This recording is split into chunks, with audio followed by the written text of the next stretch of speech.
Can't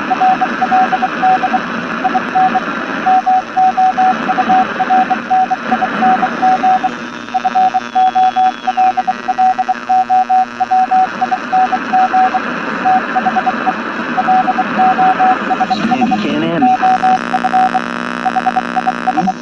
Nope.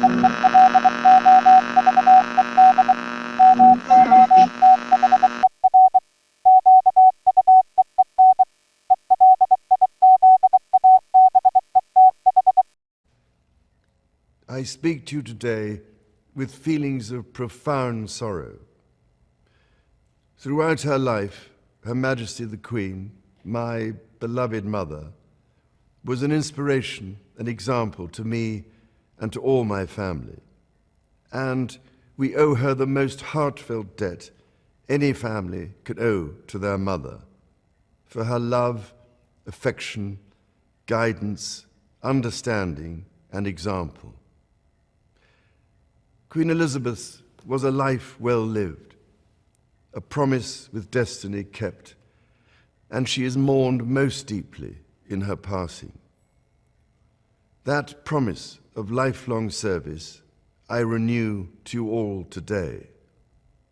Alongside the personal grief that all my family are feeling, we also share with so many of you in the United Kingdom, in all the countries where the Queen was head of state, in the Commonwealth and across the world, a deep sense of gratitude for the more than 70 years in which my mother, as Queen, served the people of so many nations.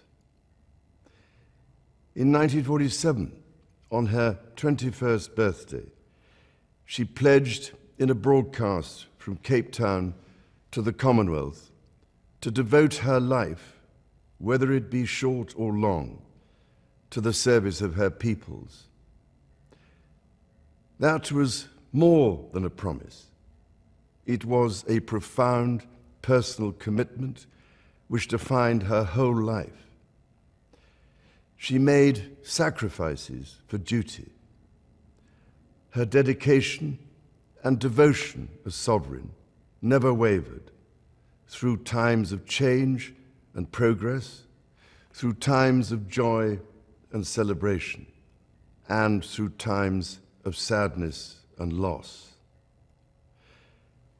In her life of service, we saw that abiding love of tradition, together with that fearless embrace of progress, which makes us great as nations. The affection, admiration, and respect she inspired became the hallmark of her reign. And as every member of my family can testify, she combined these qualities with warmth, humor, and an unerring ability always to see the best in people. I pay tribute to my mother's memory, and I honor her life of service.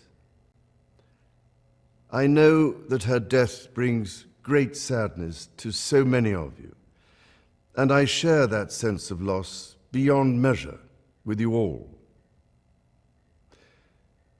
When the Queen came to the throne, Britain and the world were still coping with the privations and aftermath of the Second World War, and still living by the conventions of earlier times. In the course of the last 70 years, we have seen our society become one of many cultures and many faiths. The institutions of the state have changed in turn. But through all changes and challenges, our nation and the wider family of realms, of whose talents, traditions, and achievements I am so inexpressibly proud, have prospered and flourished. Our values have remained and must remain constant.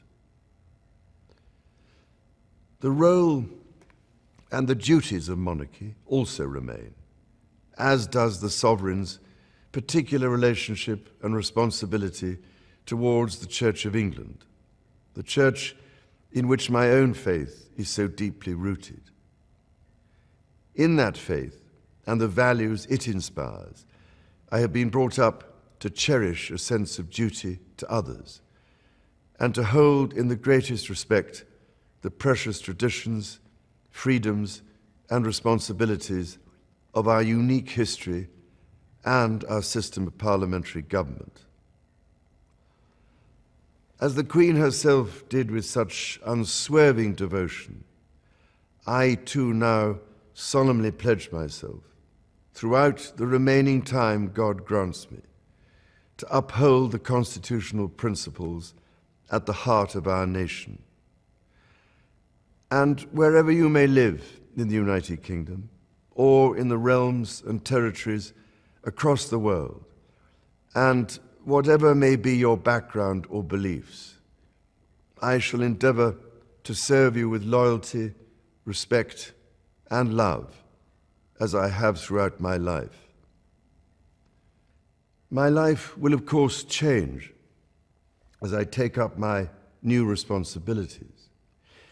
It will no longer be possible for me to give so much of my time and energies to the charities and issues for which I care so deeply.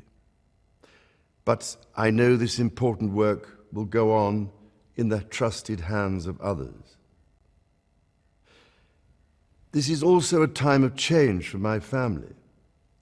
I count on the loving help of my darling wife, Camilla. In recognition of her own loyal public service since our marriage 17 years ago, she becomes my Queen Consort. I know she will bring to the demands of her new role the steadfast devotion to duty on which I have come to rely so much. As my heir, William now assumes the Scottish titles which have meant so much to me. He succeeds me as Duke of Cornwall and takes on the responsibilities for the Duchy of Cornwall, which I have undertaken for more than 5 decades. Today, I am proud to create him Prince of Wales, Tywysog Cymru, the country whose title I've been so greatly privileged to bear during so much of my life and duty. With Catherine beside him, our new Prince and Princess of Wales will, I know, continue to inspire and lead our national conversations, helping to bring the marginal to the centre ground, where vital help can be given. I want also to express my love for Harry and Meghan as they continue to build their lives overseas. In a little over a week's time, we will come together as a nation, as a commonwealth, and indeed a global community, to lay my beloved mother to rest. In our sorrow, let us remember and draw strength from the light of her example. On behalf of all my family, I can only offer the most sincere and heartfelt thanks for your condolences and support.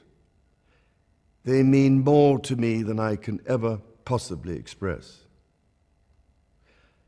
And to my darling Mama, as you begin your last great journey to join my dear late Papa, I want simply to say this: thank you. Thank you for your love and devotion to our family and to the family of nations you have served so diligently all these years. May flights of angels sing thee to thy rest.